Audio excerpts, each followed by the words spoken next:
Queridos hermanos, invoquemos la presencia del Espíritu Santo diciendo: ven Espíritu Santo, llena nuestros corazones de tu luz, de tu sabiduría,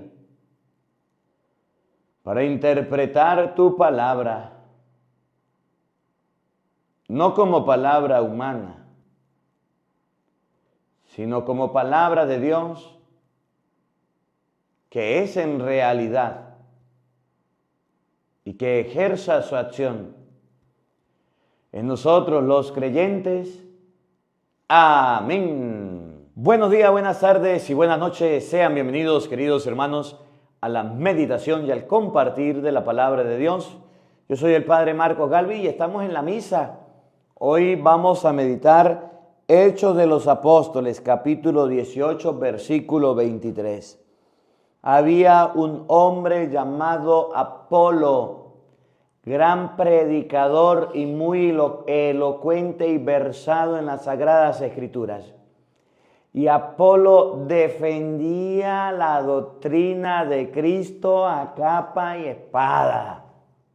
Apolo no se le quedaba callado a los judíos. Apolo estaba consciente de que tenía que hablar de Dios y de que tenía que hablar de Jesucristo. Apolo no era cualquier persona, era un discípulo, luego pasó a ser discípulo de Priscila de Aquila.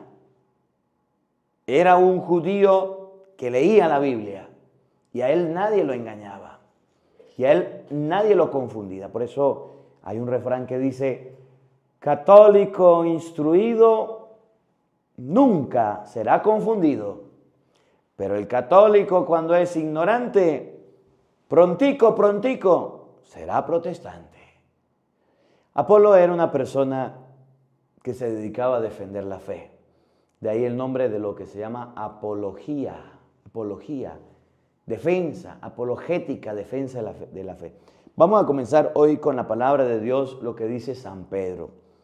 En Primera de Pedro, capítulo 3, versículo 15.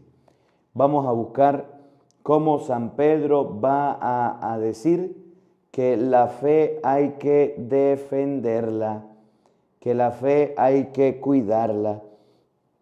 San Pedro va a decir que la fe nosotros no podemos dejar, que Primera de Pedro, capítulo 3, versículo 15, que cualquiera venga y la pisotee y haga lo que haga y no debemos hacer nada. No, señor, la fe se defiende. Primera de Pedro 3, 15.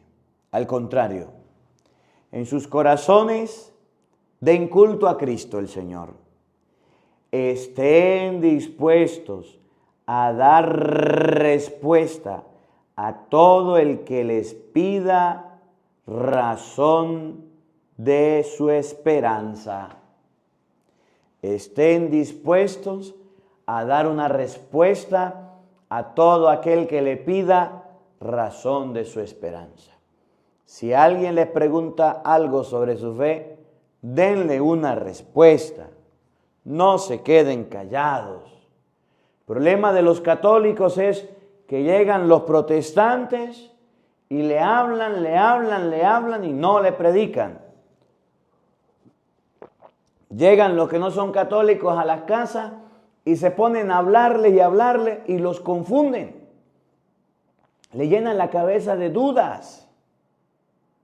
Le dicen: a ver, ¿cómo es posible que usted diga que María no tuvo más hijos si José vivió con María? ¿En qué cabeza cabe que un hombre y una mujer en la misma casa no tengan nada? José y María tuvieron más hijos. Eso que está diciendo no es bíblico. Pero como usted se pone a escucharlo, entonces usted se confunde. Le entra el piojo de la duda y dice: pues mira, sí es verdad, María tuvo más hijos. Y ahí empezó la confusión. A ver, ¿cómo es posible bautizar a un niño si el niño no cree? Y para bautizarlo debe uno creer, uno siendo grande. Además, Cristo se bautizó a los 30 años. Se bautizó grande. ¿Por qué usted bautiza a los niños? Entonces el católico dice: nah, guará, ahí se queda atollado. Dice: sí, es verdad. A mí me dijeron que bautizara a mis niños. Cristo se bautizó grande. ¿Para qué me voy a bautizar a los niños? Pues vamos a dejar que crezca, después los bautizamos. ¿Cómo es eso de que usted se va a comer a Jesucristo en un pedazo de pan? La Eucaristía es una mentira. No hay Cristo, no hay altar, eso es mentira. Cristo lo dijo de forma simbólica. ¿Cómo se va a quedar en un pedazo de pan? Y uno dice, ¿sí, verdad? ¿Cómo va a estar ahí en un pedazo de pan? Es un pedacito de galleta, eso. ¿Se dan cuenta cómo se confunde una persona tan rápido? ¿Cómo la engañan tan rápido?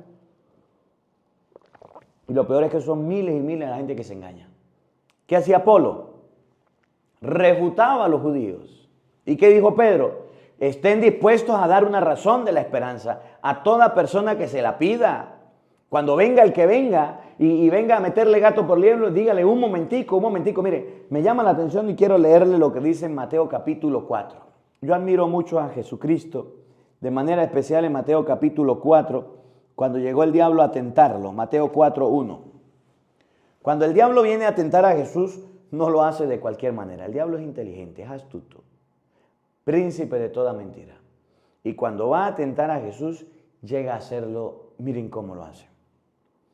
Enseguida el Espíritu llevó a Jesús al desierto para ser puesto a prueba por el diablo. Después de ayunar 40 días, 40 noches, al final sintió hambre. El tentador se acercó y le dijo, si eres el Hijo de Dios, ordena que estas piedras se conviertan en panes. Si eres el Hijo de Dios, tentación. ¿Tú eres el Hijo de Dios? Sí. Bueno, dígale a las piedras que se conviertan en panes. Y ustedes van a escuchar 3 respuestas de Cristo. Y en las 3 respuestas de Cristo, Cristo responde con citas bíblicas. Y Cristo responde con Biblia, con palabra de Dios. Y a la tercera dice el diablo, patica, ¿para qué te tengo? Y corra, mijo, y se va. Oigan, Jesús le respondió, la Escritura también dice,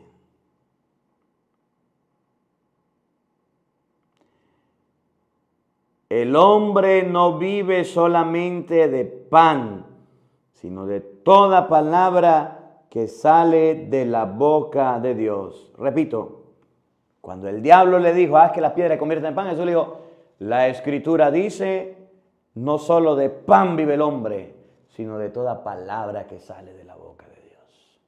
El diablo quería engañarlo, Cristo no se dejó.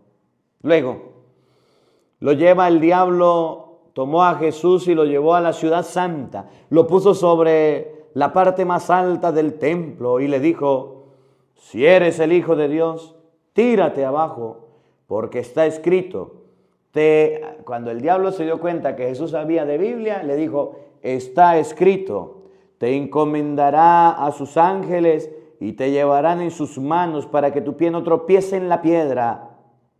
Jesús le contestó, también está escrito en la Escritura, también dice en las Escrituras, no pondrás a prueba al Señor tu Dios, no tentarás al Señor tu Dios. No andes tentando a Dios. La Escritura dice, dijo el diablo, así como hacen los protestantes. Dice la Biblia, Jeremías 17:5, maldito el hombre que confía en otro hombre. La Escritura también dice, Juan 20:23, que a quienes ustedes les perdonen los pecados, les quedan perdonados. Y a quienes no se los perdonen, les quedan sin perdonar. La Escritura dice que María tuvo más hijos. Pero dice la Escritura en Mateo 1:23, la Virgen concebirá y dará a luz un solo hijo. Y el capítulo 1:35 de Lucas dice, tendrá un hijo y le pondrá por nombre Jesús. La Virgen iba a tener un solo hijo. El poder del Altísimo te cubrirá con su sombra. Darás a luz un hijo, no varios hijos. Pero es que la Escritura dice que la galleta, la hostia es un símbolo, No, la Escritura dice, el que come mi cuerpo y bebe mi sangre vive de vida eterna. Juan 6:54. La Escritura dice que yo me puedo volver a bautizar. Efesios 4 dice, una sola fe, un solo Señor, un solo bautismo. ¿Por qué bautiza usted de nuevo? Es que la Escritura dice, cuando hay alguien que viene con la Escritura, se le responde con la Escritura. Cuando hay alguien que viene con Biblia, se le responde con Biblia. Pero si usted no sabe de Biblia, ¿Cómo le va a responder? Si usted no sabe ni siquiera utilizar la palabra de Dios, ¿cómo va a dar una respuesta a aquel que venga a engañarlo, a aquel que venga a mentirle? De ninguna manera, no se puede. Oigan, tercera tentación. Por último, el diablo lo llevó a una montaña muy alta. Le mostró los reinos del mundo con su esplendor y le prometió: te daré todo esto si te postras y me adoras. Jesús le dijo: vete, Satanás, porque está escrito: adorarás al Señor tu Dios y solo a Él darás culto, solo a Él adorarás. Entonces el diablo lo dejó y los ángeles se acercaron para servirle. El diablo le dijo la tercera tentación: lánzate. La tercera tentación: todo esto te lo daré, pero adórame. Y Jesús le dijo: no, la Escritura dice que al único que hay que adorar es a Dios. Miren, cuando Apolo, que es la primera lectura de hoy, 18 de Hechos del Apóstol 24, Apolo llegó allá a Corinto, donde estaba Pablo, donde estaba Priscila, donde estaba Aquila, iba a Grecia, se llegó a la sinagoga y refutaba con vigor a los judíos, no se les quedaba callado, les hablaba y les decía las cosas, porque Pablo estaba predicando, Priscila predicando, Aquila predicando, y cuando Apolo llegó, Apolo hizo mucho bien porque defendió la fe, porque enseñó la fe. Ustedes no se imaginan cuántas personas necesitan que se les hable de Dios. Un día estaban los discípulos hablando, predicando, y otro se puso a predicar. Juan le dijo a Jesús: vimos a uno que estaba predicando en tu nombre y lo hemos detenido. Y Jesucristo le dijo: no se lo impidan, porque no hay nadie que expulse un demonio que hable mal de mí. Vamos a buscarlo. Marcos capítulo 9, versículo 38, para que usted lo vea. Marcos capítulo 9, versículo 38. Cuando una persona expulsa un demonio y habla bien de Cristo, no hay que impedírselo. Pero los protestantes no hablan bien de Cristo. Los protestantes dicen cualquier cosa de Jesucristo. Marcos capítulo 9, versículo 38. 38. Jesús le contestó: voy a beber.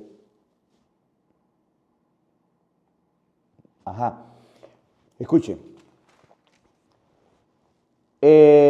Juan le dijo a Jesús: maestro, hemos visto a uno que expulsaba demonios en tu nombre y se lo prohibimos porque no es de los que vienen con nosotros. Jesús le dijo: no se lo prohíban, porque ninguno puede hacer un milagro en mi nombre y luego hablar mal de mí. ¿A quién no hay que prohibirle? ¿A quién hay que no detenerlo, dejarlo hablar? Aquel que haga un milagro y hable bien de Cristo. A ver, vamos a ver. Jesús dijo: a quienes ustedes les perdonen los pecados, les quedan perdonados. Juan 20, 23. A ver, si llega alguien y dice: no hay que confesarse, eso es mentira que la confesión existe. Pregunto, ¿no está contradiciendo a Cristo? ¿No está hablando mal de lo que Cristo habló bien, de la confesión? Otro ejemplo. Jesús dijo en Mateo 28, 20: hagan que todos los pueblos sean mis discípulos, todos los pueblos. Y en un pueblo hay hombres, mujeres y niños. Sean mis discípulos. Bauticen en el nombre del Padre, del Hijo y del Espíritu Santo. Amén. Y después de bautizar, enséñenles a cumplir todo lo que yo les he encomendado. No los católicos, no somos los católicos los que bautizamos a todos los pueblos, hombres, mujeres y niños. ¿Los protestantes lo bautizan? En Marcos 16, 15. El que crea y se bautice se salvará. ¿Para qué el bautismo? Para la salvación. Se necesita creer y bautizarse para salvarse. ¿Qué dicen los protestantes del bautismo? Que no hay que bautizar a los niños. Si Jesús dice que hay que bautizar para salvarse, ¿por qué no hay que bautizar a los niños?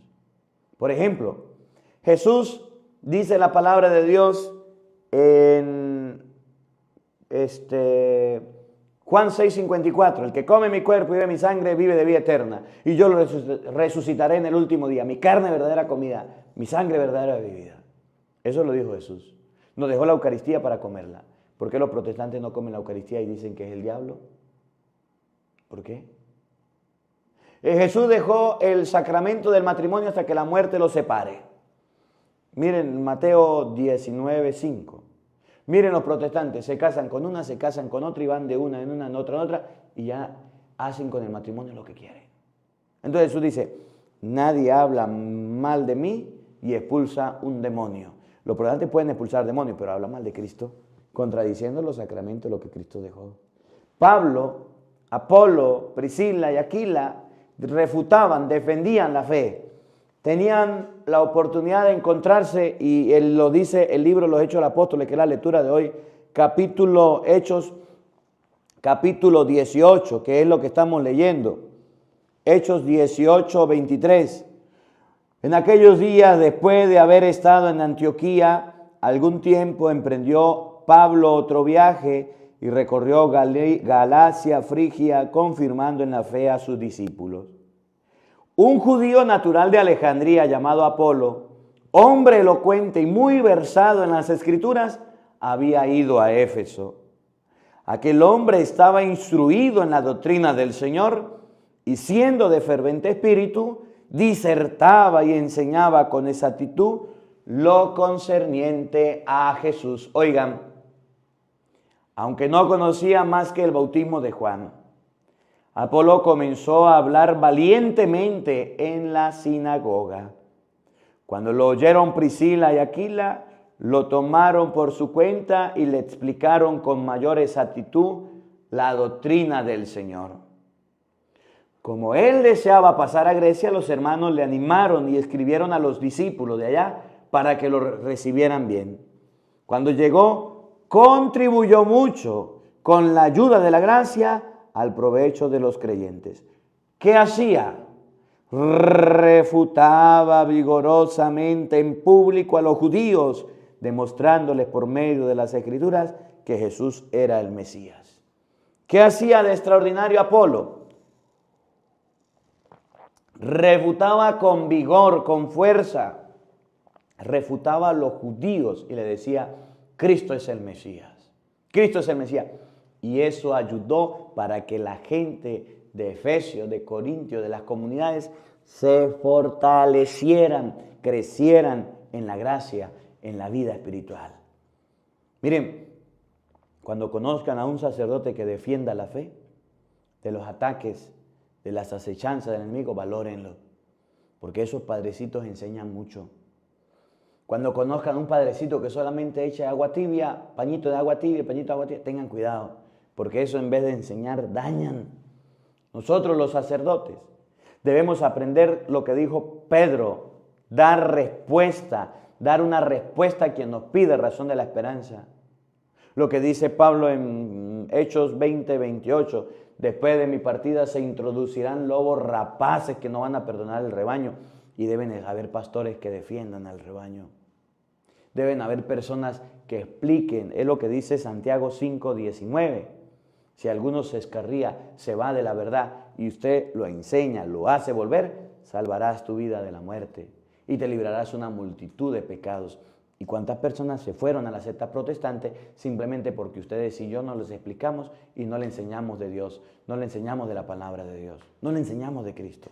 Cuando Apolo llegó a Éfeso, cuando llegó donde haya llegado, refutaba, explicaba y enseñaba la palabra de Dios para que todo el mundo la aprendiera. Que ustedes y yo aprendamos el mensaje de hoy. Miren, la apologética no es pelear. La defensa de la fe es enseñar vigorosamente a las personas que no saben sobre la doctrina de Cristo. Y hay mucha gente que lastimosamente se molesta, no le gusta, está bien. Es que Jesús dijo no se lo impidan porque eso no pueden expulsar un demonio y pueden hablar mal de mí. Pueden expulsar demonios, pero andan hablando mal de Cristo, contradiciendo la doctrina, contradiciendo lo que Jesús dejó. Que la palabra de Dios habite en nuestros corazones.